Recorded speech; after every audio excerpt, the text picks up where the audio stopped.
నమస్కారం న్యూస్ 9 టీవీకి స్వాగతం. జగిత్యాల రాజకీయాల్లో ఊహించని మలుపు.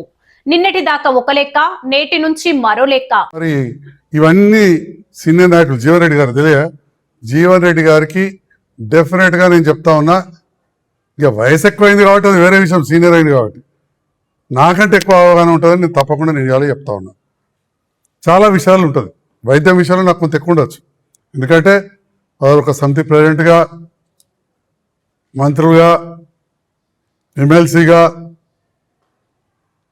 మాజీ మంత్రిగా, ఇప్పుడు గతంలో ఉన్న అధికార పార్టీని 25 ఏళ్ళు తిట్టి వాళ్ళతో పనిచేస్తారు. సో 25 ఏళ్ళు ఎన్ని అన్నారో అది అన్నీ తెలుసు.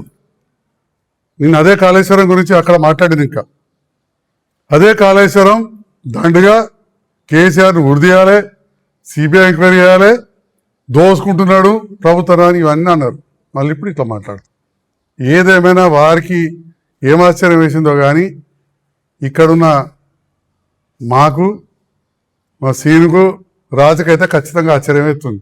ఎందుకంటే అప్పుడు ₹1,00,00,000 కాగితం పట్టుకొచ్చి ఎటు కాకపోయా మేము కూడా ఆఫీసులో చుట్టూ తిరిగి, ఎందుకంటే వారు అధికార పార్టీ దిక్కుండ్రి. నాకు ఇదివరకు కూడా చెప్పారు, నేను కూడా ఈఎన్సీ ఆఫీస్కి పోయినా అప్పుడు పెద్ద పెద్ద ఇంజనీర్లతో ఒక అయ్యప్ప స్వామి ఉంటే, అయ్యప్ప స్వామి మాలలు ఉంటే భోజనం పెట్టా అని. ఇక రాజేమో పోలేదు నాతో ఉండి, ఎందుకంటే నేను అప్పుడు అదే ఊర్లో హెల్త్ క్యాంప్ పెట్టి. గౌరవనీయులు సీనియర్ నాయకులు జీవన్ రెడ్డి గారు ఏ పని చేసినా నేను చేస్తే దాన్ని విమర్శించడే ఎజెండాగా పెట్టుకుంటే కొంత మాకు పనులు చేసే కష్టమవుతుంది. దానికి ఉదాహరణ ఇదే కాంట్రాక్టు, టెండరు, అగ్రిమెంట్ విషయంలో మున్సిపల్ పనులు సవ్యంగా జరుగుతున్న సందర్భంలో మున్సిపల్లో ఇదే గౌరీశంకర్ అనే కాంట్రాక్టర్ మంచిగా టకటగా చేస్తూ ఉంటే అగ్రిమెంట్ ఒక్కటి కాలేదు, అగ్రిమెంట్ లేకుండా పని చేయొచ్చు. లెటర్ ఆఫ్ యాక్సెప్టెన్స్ వచ్చింది, టెండర్ కరెక్ట్ ఉన్నదని లెటర్ ఆఫ్ యాక్సెప్టెన్స్ వచ్చింది, బ్యాంకు గ్యారంటీ కూడా బ్యాంకుకు రాసిండు. గౌరవ ముఖ్యమంత్రి కొల్లాపూర్లో ఇంటిగ్రేటెడ్ స్కూల్ ఫౌండేషన్ ఉంటే ఇదే కాంట్రాక్టర్ కాబట్టి అక్కడికి వెళ్ళడం వల్ల లేట్ అయితే జీవన్ రెడ్డి గారు ప్రెస్ మీట్ పెట్టి కాంట్రాక్టులు, టెండర్లలో నేను ఏదో అవినీతి చేస్తున్నాను ప్రజలకు అర్థమయ్యే విధంగా, లేదా మా కుటుంబ సభ్యులు మా వియ్యంకుడు వాళ్ళు కాంట్రాక్టర్లు కాబట్టి వాళ్ళ బేనామీ నడుతున్నదనే విధంగా ప్రజలను తప్పుదో పట్టించండి. దయచేసి ఇప్పటికైనా కోరుతా ఉన్నా, ఇంత సీనియర్ నాయకులు, మీకు ఆశ్చర్యం అయ్యేది ఏం లేదు. అందరూ ఆశ్చర్యపోతున్నారు మీరు మాట్లాడే మాటకు. నిన్నోటి మాట్లాడి ఇవాళ ఒకటి మాట్లాడితే ప్రజలు ఆశ్చర్యపోతున్నారు. జీవన్ రెడ్డి గారు జగన్నాథ్పూర్ బోర్ బ్రిడ్జిలో ₹1,00,00,000 ఎట్లా కడతా అన్నారు, మీరు అధికారులు ఎట్లా తీసుకుపోయినారు, ఆ తర్వాత అది ఏమైంది?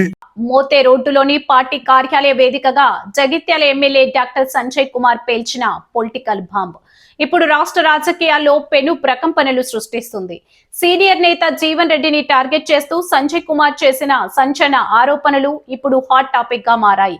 అసలు కథ ఎక్కడ మొదలైందంటే, హైదరాబాద్ లో మంత్రి లక్ష్మణ్ కుమార్ ను కలిసిన ఎమ్మెల్యే సంజయ్ కుమార్ బోర్నపల్లి జగన్నాథ్పూర్ బ్రిడ్జి నిర్మాణంపై ఒక కీలక వినతి పత్రం ఇచ్చారు. అయితే అభివృద్ధి పనులు చేస్తుంటే అభినందించాల్సిన జీవన్ రెడ్డి విమర్శలు చేయడంపై ఎమ్మెల్యే సంజయ్ కుమార్ తీవ్ర స్థాయిలో ఫైర్ అయ్యారు. జీవన్ రెడ్డి మాటలు వింటుంటే జగిత్యాల ప్రజలు ఆశ్చర్యంతో ముక్కున వేలేసుకుంటున్నారు. ఇక్కడే సంజయ్ కుమార్ ఒక పదునైన ప్రశ్న సంధించారు. దశాబ్దాలుగా రాజకీయాల్లో ఉన్న సీనియర్ నేత, పైగా గతంలో రోడ్డు భవనాల శాఖ మంత్రిగా ఓ వెలుగు వెలిగిన జీవన్ రెడ్డి మంత్రి హోదాలో ఉండి కూడా ఆనాడు బ్రిడ్జిలు ఎందుకు పూర్తి చేయలేకపోయారు? బోర్నపల్లి జగన్నాథపూర్ బ్రిడ్జ్, ఇటిక్యాల రామారావుపల్లి, రామాజీపేట, కోనాపూర్, మైతాపూర్ బ్రిడ్జిలు, ఈ ప్రాజెక్టులని ఆనాడు ఎందుకు అటకెక్కాయి? దీనికి జీవన్ రెడ్డి దగ్గర సమాధానం ఉందా అని సంజయ్ కుమార్ నిలదీస్తున్నారు. అయితే వీటన్నిటికంటే ఎమ్మెల్యే సంజయ్ కుమార్ చేసిన మరో ఆరోపణలు ఇప్పుడు బిగ్గెస్ట్ కాంట్రవర్సీకి దారితీస్తుంది. అదే రహస్య ఒప్పందం. గత 25 ఏళ్లుగా టీఆర్ఎస్ పార్టీని, స్వయంగా కేసీఆర్ ను, ఆయన కుటుంబాన్ని అడుగడుగున టార్గెట్ చేస్తూ అన్ని రకాలుగా విమర్శించిన జీవన్ రెడ్డి ఈ రోజు అదే బీఆర్ఎస్ తో తెర వెనుక చేతులు కలిపారా? ఒక చీకటి ఒప్పందంలో భాగంగానే నేడు ప్రభుత్వాన్ని ఉద్దేశపూర్వకంగా టార్గెట్ చేసి విమర్శిస్తున్నారా? సంజయ్ కుమార్ చేసిన ఆరోపణలు ఇప్పుడు పొలిటికల్ సర్కిల్లో సెన్సేషన్ గా మారాయి. దశాబ్దాల బద్ధ శత్రుత్వం రాత్రికి రాత్రే రహస్య దోస్తీగా ఎలా మారింది?